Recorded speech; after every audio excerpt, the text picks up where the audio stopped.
morning.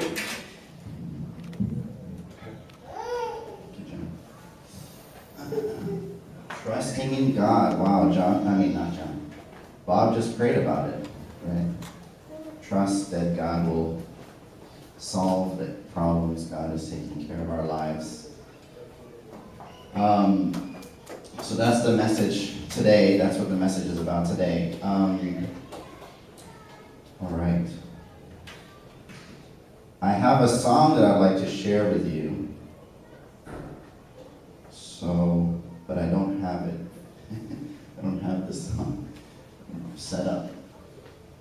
So I'll tell you what the song's about. But today I was going to share about trusting in God, and I turn on the Christian radio, and the song that comes up is Maybe It's Okay. Does anybody know that song? Anyways, the song is talking about maybe it's okay that I'm struggling. Maybe it's okay that I'll just I have the lyrics here.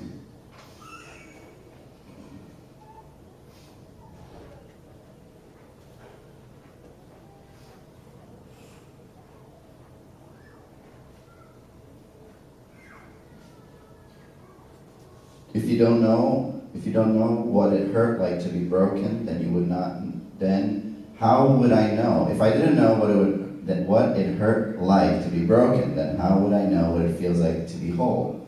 If I didn't know what it feels like to be rejected, then I wouldn't know the joy of coming home. Maybe it's okay if I'm not okay, because the one who holds the world is holding on to me. Maybe it's okay if I'm not alright, because the one who holds the stars is holding my whole life. So it's talking about how God is holding us. God is taking care of us, and even though you're not always okay, trusting in God that He's there and He's holding you, and knowing that He is there and He is holding you. I just thought I was very moved to hear that song, because that's my message today, about trusting God and about how God is there in your life, guiding you and supporting you. And more than that, He wants to give us His love and His grace, and the way to do for us to, we'll talk about how we can receive that. So let's start with some scripture. This verse inspired message today. Proverbs 3:5-6. Trust in the Lord with all your heart, and lean not on your own understanding. In all your ways submit to Him, and He will make your paths straight.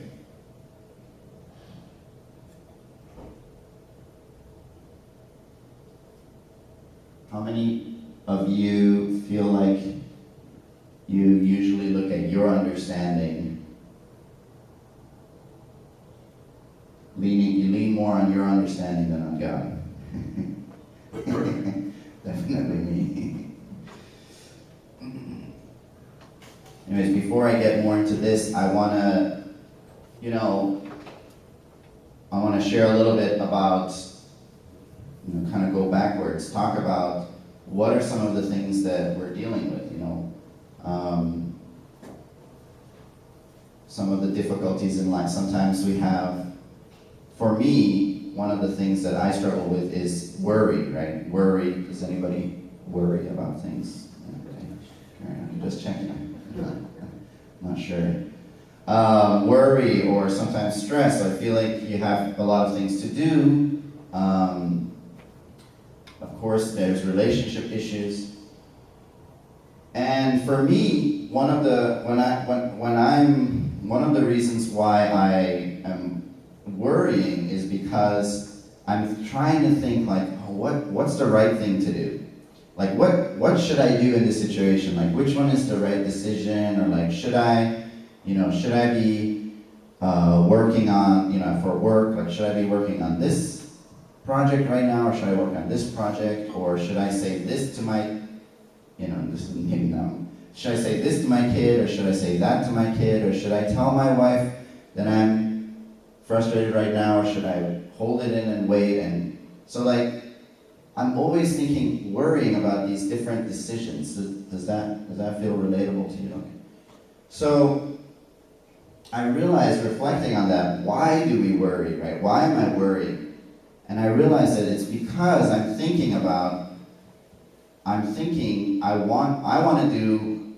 want to, basically, it boils down to, I want to look good, or like, I want to do the right thing, I want to do the right thing, meaning not what's the right thing in God's eyes, but what's the thing that's gonna I'll be praised for, what's the thing that nobody will get mad at me if I do that. What's that, shaking your head? What do you think? Yes, agreed.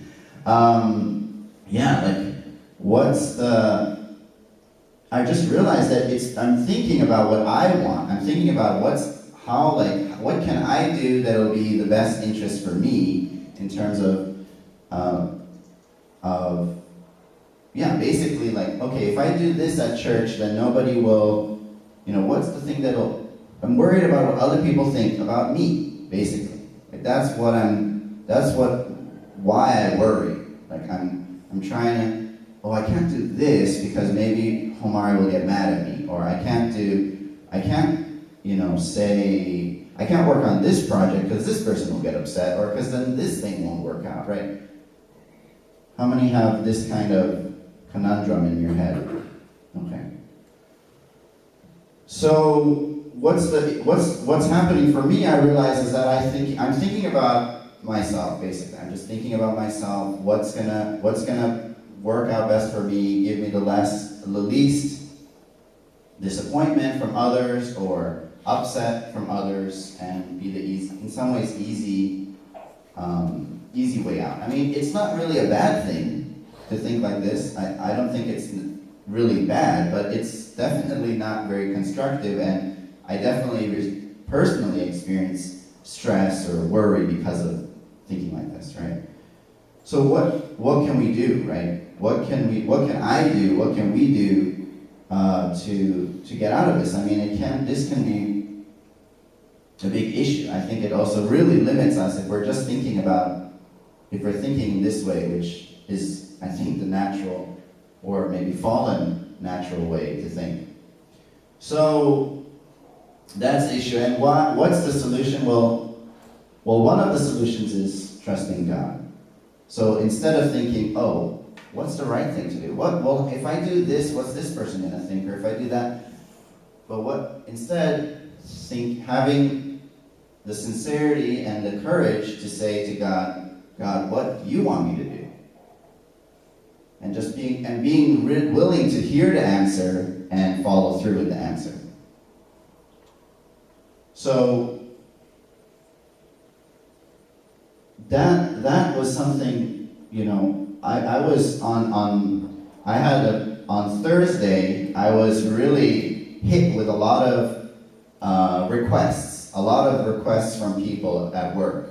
I have a lot of bosses, and many people were telling me, Josh, I need you to do this thing, and I need you to do this thing, and I need you to do this thing, and I'm like,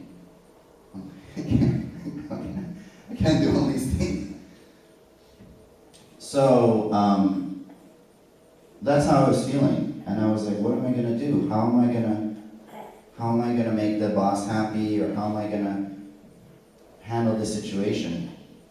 And that's what I was dealing with on Thursday. Then I went and I drove down to Garner, and I visited this church. This church was having a young adult ministry gathering.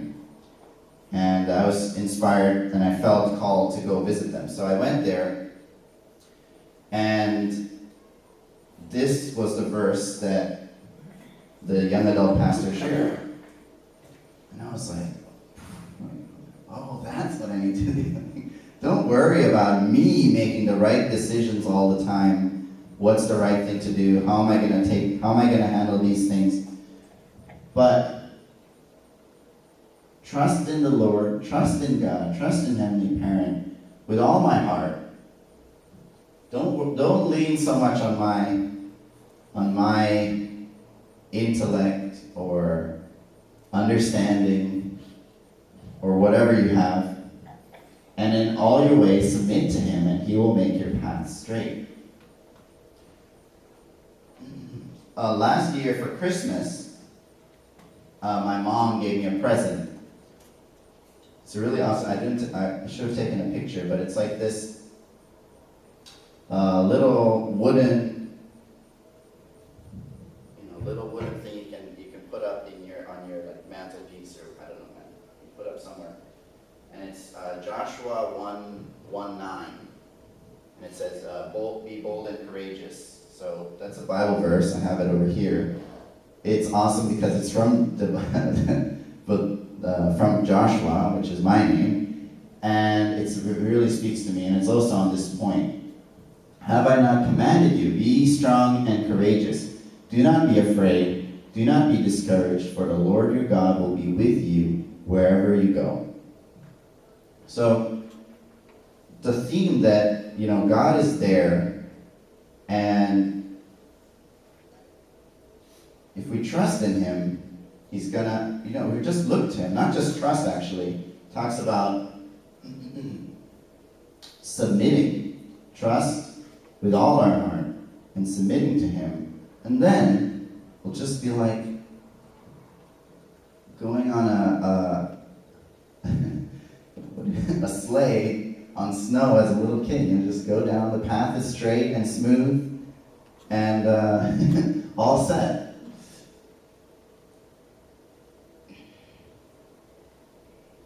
So, let's go into this a little bit more. Reverend Moon, True Father, talked about trust in a speech in 75. Man wants to be trusted, but to be trusted, you have to set up some condition. Such a condition means you have to have responsibility. Heavenly Father cannot trust man because Adam and Eve are unable to fulfill their responsibility. That's why he lost trust.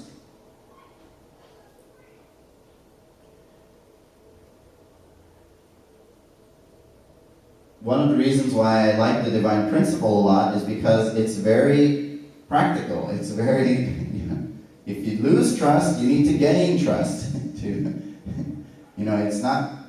It makes sense, right, logically.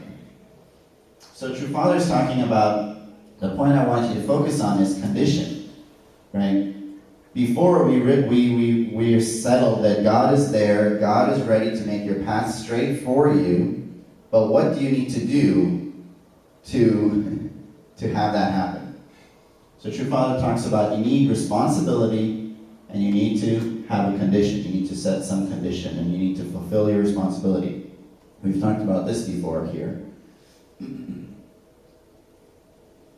I want to go into some parts from the divine principle. From the time of creation, God predestined that his will be accomplished based on the combined fulfillment of God's portion of responsibility and the human portion of responsibility. God cannot instruct Cain and Abel on how to properly make their sacrifices because it was their portion of responsibility that Cain make his sacrifice with Abel's help. Okay, so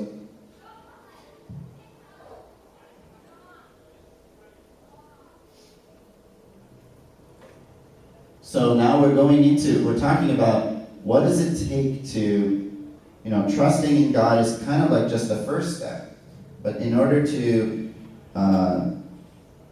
reap the benefit of the 95% of work that God's already done, there's certain things to do. And this Cain and Abel example is really amazing. I think it's actually very relevant in our life, and we forget sometimes. There are many times we might have a situation where we've done something where we're Cain, right? We've done something, we've sacrificed maybe, but we don't see the result of our effort. Maybe things aren't working out in that situation. And what was Cain's responsibility in that situation? his responsibility, it says, was to make a sacrifice with Abel's help. Can you imagine, like, older brother, right? He's I don't know what elder brother meant back then, but older brother has more experience, but his younger brother's sacrifice is accepted, but his isn't, right? And then his responsibility is to go humbly to Abel and say, Abel, can you help me? Abel, can you? Of course, Abel has his responsibility too. But can you help me, Abel? How can I do this? I want to give my sacrifice. Wow, right? I mean, I'm sure I have situations where it would be great for me to be doing that, to be going to the people in my life that I need to maybe be humble for and ask them, how can I succeed in this area? So this is a practical example of what is our, we have all kinds of different portions of responsibilities in our life. It might be difficult, might be less difficult, sometimes might be extremely, extremely hard. But if we ask God, if we trust God that there is a plan, and ask Him what it is, and be willing to do it, I'm sure, of course, God will accept our offering. Another example, back to my story about Thursday, I was,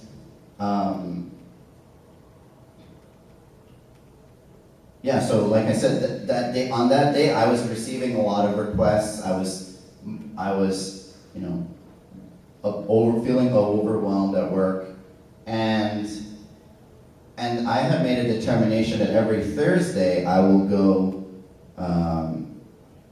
I'll do either some church visitation or share holy wine or the blessing with people. So Thursday, that was coming. That was Thursday evening, was something that I determined to do. So, so I'm struggling with that, and then I'm like, oh, okay. How are you guys doing? You guys good? Everybody? Thursday? What were you doing on Thursday?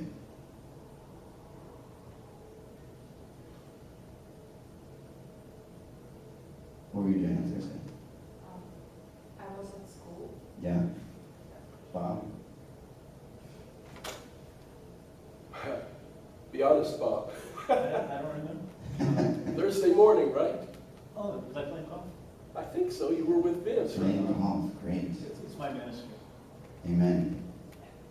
What is God asking you? Like, how can you invite God trust God in your golf ministry? I don't know. So, that was my Thursday, right? I'm working, and people are calling me, and I'm like, how am I going to do all these things? And, I have kids as well, things like that. And Thursday night comes, I'm like, okay, I'm just gonna go to this church, God. I feel like you're telling me to go here. Trust, I just half trusting in myself, half trusting in God is speaking through me, to me. In this case, it's funny because the church just keeps popping up in my phone. I see it on Facebook. Anyway, so God might speak through you through Facebook. You don't know how God's going to speak to you. So I see this church is having their next event again today. Okay, yeah, this was a great place. I want to go there. So I decide, I'm going to go there. I'm not completely sure, but I'm just going to go and trust and go there and visit them and develop a relationship. And then when I get there, there's this beautiful message. The message was about compassion and about God's compassion for us. And that verse comes up that I shared, right? Trust God. And I just felt like, wow. All of them, my overwhelm, all of my stress, I just felt like God was really blessing me, giving me a blessing for trusting Him, for working hard that day. And He's like, don't worry, don't worry, it's okay. And I'm here, and don't forget, trust me. Don't forget to ask me what to do. I'm here. I'm ready to guide you. And so, by just taking that step to go to the church, to follow what I felt God was telling me to do, I could get some grace from God, and I could feel I could feel it. Basically, I could feel it in my life. So it's like, that's the one example of 95% that God's already prepared. He's already prepared stuff for you. And if we just go there, then it's all ready. Has anybody, how many of you have seen The Lord of the Rings, the third movie? Okay. So, in that movie, I hope, anyways, I'm gonna spoil it, I guess, if you haven't seen it, but it's been out for long now. So, in there, they're fighting this war, right? And at the end, there's this big war, and the good army is losing, right? The evil army is winning, and then, but they're fighting to the death, and then what happens? The king, right, Aragorn, he comes and he brings the army of the dead, and the army of the dead, these spirits, come and totally win, and they just overwhelm everything, and the good people win because they allied with the army of the dead. I really feel like that's what our life is like sometimes. Like God has already prepared for each of us an army of the dead in our life. Like there is already so many spiritual conditions that are set up. So if we go out, we fight our war, we fight whatever difficulties we have, we make our condition, the spirit world and God are just ready to come in and claim the victory, or to support you in whatever difficulty you're going through. Just completely, and it's kind of funny because it's such a not devastating, but there seems no hope in the movie, right? There seems like there's no hope. Like, how are they going to win this battle? There's no way. But then, these undefeatable spirits come and beat. So, no matter the situation, the point of that is that in any situation, I really feel like that's possible, that can happen, and God is ready to come down. Spirit world is ready to come down and support you in your life, especially, and maybe if you trust in God and submit to Him, work with Him. He wants to just be like, don't worry, we got it. All right, next.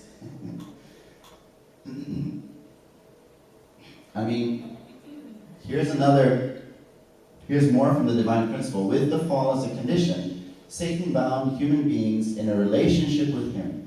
Consequently, God does not grant grace to people without a necessary condition. If he were to do so, Satan would make accusations. Therefore, when God is about to give grace, He puts the person through a test, either before or after the grace, to prevent Satan's accusation. Moses' course provides examples of this. So, just one thing to highlight here is it could be before or it could be even after, right? I've kind of been talking about making conditions before receiving God's grace, but divine principle says even after receiving God's grace, maybe, there might be some condition to pay so that God can claim it. God can, Satan doesn't take it back. So some examples from Moses' course. God granted Moses the grace to begin the first course to depart from Egypt only after he had completed the test of living in the Pharaoh's palace for 40 years. God granted him the grace to begin the second course to depart from Egypt only after he had completed the test of living in the wilderness of Midian for 40 years. Only after giving the test in which God tried to kill Moses did he grant the 3 signs and 10 plagues. So, one thing to note here is the bigger the difficulty you're going through, the bigger the blessing will be. I mean, 40 years of living in the Pharaoh's palace, right? That must have been a huge struggle, difficulty. But what's the blessing? Depart from Egypt, right?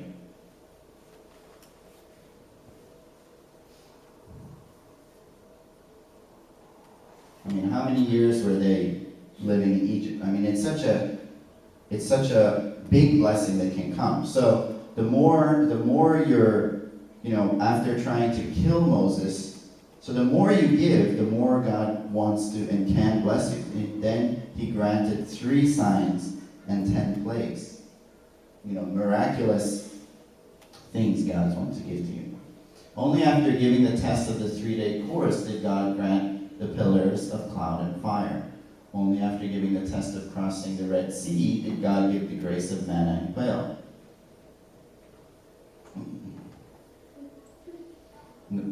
The grace of the water from the rock was given only after the test of wandering for 40 years in the wilderness.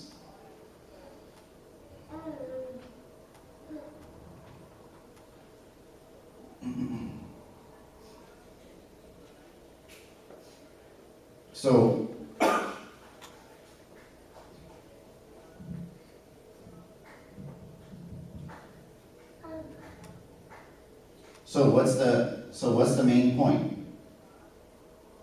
By making conditions, by trusting in God, by submitting to God, letting go of our understanding, he will make the path straight, and maybe even he's already made the path straight for you, or for your difficulty. I mean, you might not be there, you might have to get to the path, which is your condition, but God has worked really hard, and God has prepared many things in all of our lives. And remember that when you're struggling, remember that when you're to me, again, one big thing for me is I struggle with making decisions. I struggle with what's the right thing to do. So it's a big liberation for me to remember, to have that reminder. Don't forget. Ask God. Doesn't matter so much, Josh, what you think you should do. Ask God, what do you want me to do? And I felt, from time to time, God has answered my question. God has been telling me, or I just can have some peace in my heart that it's not about not about my decision, not about me making the right decision, but about trying to align the most with what I think God wants me to do. Okay, so I invite you please to do that in your life and this week, and please join me in prayer.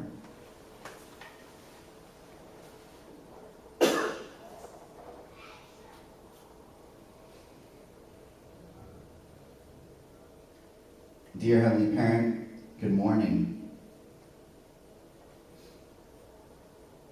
Heavenly Parent, today we feel that we're present to the blessings that you have given to us, and that you want to give to us, Heavenly Parent, and not just us, but all your children in the world.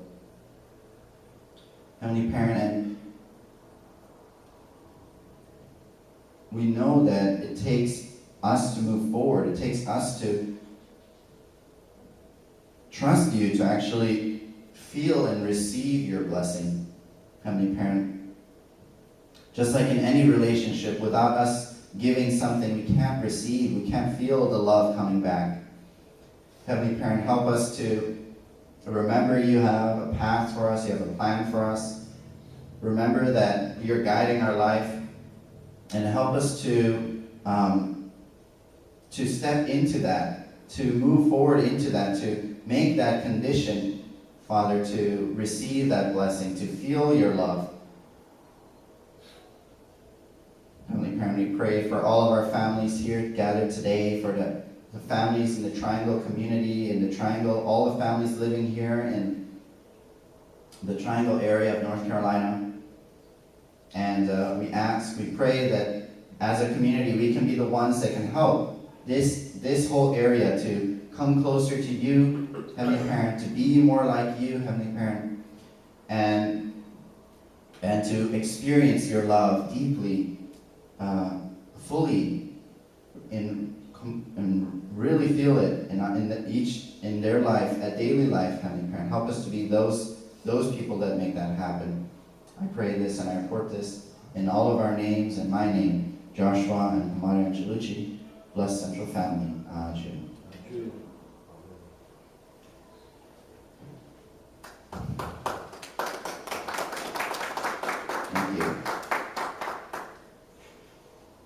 All right, okay, let's go into some announcements.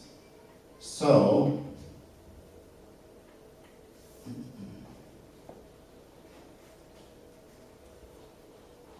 do you have the video update? Is that it? Okay.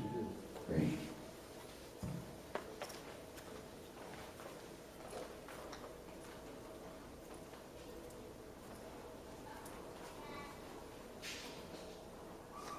Okay, let's watch the weekly update.